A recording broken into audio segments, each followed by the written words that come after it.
Number 15, an airplane flies east for 200 miles before turning 60 degrees south and flying for 100 miles. If another plane were to take a direct path to the first plane, what distance and direction would create the quickest path? So since I'm dealing with the north, east, west, south system, I'm just going to draw out a grid here and mark each pole accordingly. So we have the north pole here, this would be the south pole.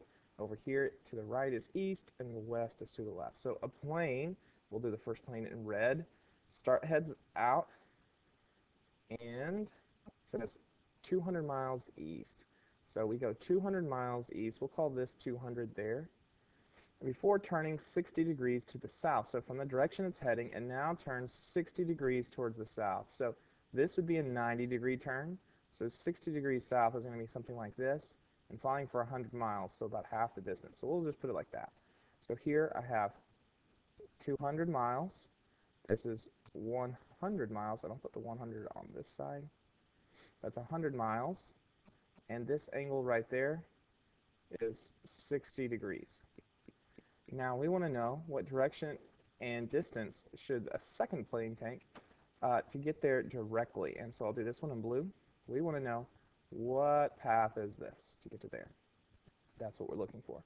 Now first, I cannot use Pythagorean theorem to find this distance because it's not a right angle in here. So I can't use that. But I probably can use either law of cosines or sines. What I need to know is if I have two side lengths, I need to either have a completed set, or if we don't, we can use law of cosines. And that's what we're going to do here. I can quickly discover this angle there by saying if this is 60 degrees, this is 180 minus 60, which equals 120. This angle is 120 degrees right there. And now we can use the law of cosines to find this side length right there. Okay, so how do we do it? I'm going to call this angle here, let me do it in black. I'm going to call this angle A, B, and C. And so we're saying that angle B is 120 degrees. Now, to use the law of cosines, given angle B, I'm going to use this, this formula here with angle B. I'm going to use this one. And so I would say that B squared equals A squared plus C squared minus 2AC times the cosine of angle B. Now, what we also need for this formula is to know that across from angle A, this length right here, that's lowercase a, which is 100. So A is going to equal 100, and across from angle C is 200, and so lowercase c is going to be 200. So we plug in, and so we would say that B squared, again that's this length, I'll put a B there for now, is going to equal 100 squared plus 200 squared minus 2 times 100 times 200 times the cosine of 120 degrees. And so to get B by itself, we'll take the square root. Normally we do plus or minus, but because this is a distance, we know it's going to be a positive number. So I'll say that B equals, let's find out. We go to calculator, and I'm going to do square root of 100 squared plus 200 squared minus 2 times 100 times 200 times the cosine of 120 degrees. Hit enter. And we find out that B is 264 point, I'm going to go to the nearest thousandth since for now, 0.575. This is miles. Okay, so now if I want to find this angle, now that I've determined this is 264, and for the, I'm going to just say here 264.6 just to make it smaller in there. Now that I know that, I can use law of sines to determine this angle here. So I'm going to use law of sines. We're going to use a completed set. So let me just show you the formula.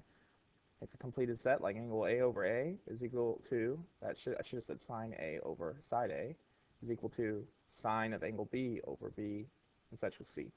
So we have a completed set of B's, so I'm going to say sine of angle B, which is 120 degrees. That's such an ugly sign. Let's write that again.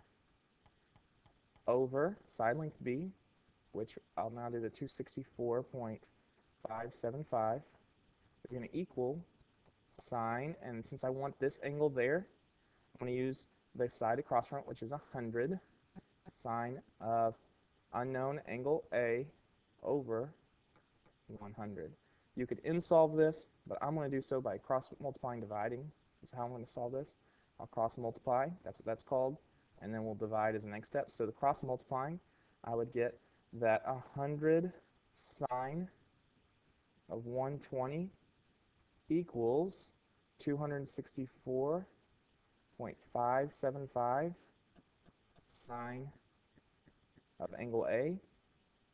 I would then divide by 264.575 on both sides. Whoops, I forgot the 5 there. 575. That cancels that out. And then the last thing I would do is to get rid of sine, I'm going to have to do the sine inverse. So then I'm going to come back and say the sine inverse of 100 sine 120. Again, I told you it would be quicker just to insolve, but I'm writing out all the math here. Divided by 575, 264.575. That will equal A by itself once we take this away. And we're going to make sure our mode's in degrees so that we get A in degrees. So first I'm going to check my calculator. It is in degrees.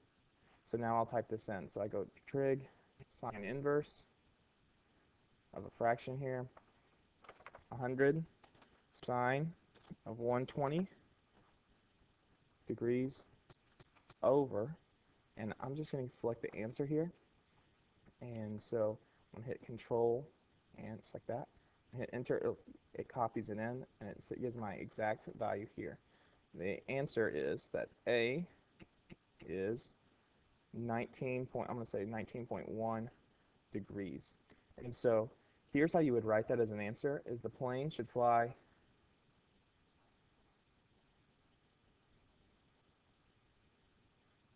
264, I'm going to round here, 0.6 miles